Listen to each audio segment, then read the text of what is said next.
Mga aral sa buhay. Hindi lahat ng pag-iwas ay simula ng pag-iwan.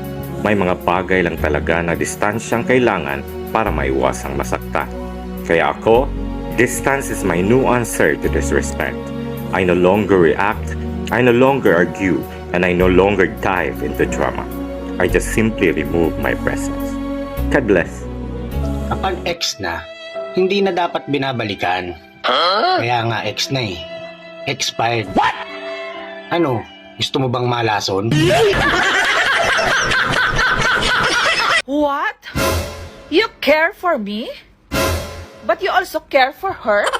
And you care for her? And you care for her? Ano ka? Caregiver? Hindi mo na nga maayos-ayos yung buhay mo, tapos gusto mo pa pakialaman ng buhay ko. Hoy be, wag mong araw-arawin ng pagiging tanga. Magpahinga ka din. Gusto ko lang magpasalamat sa lahat ng taong walang sawang nagbibigay sa akin ng sama ng loob. Saludo ko sa inyo dahil kahit gaano kahaba ang pasensya ko, nauubos na.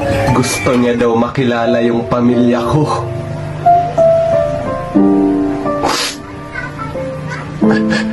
Pero ang masakit dun, nung dinala ko siya sa asawa at anak ko, hiniwalayan ako.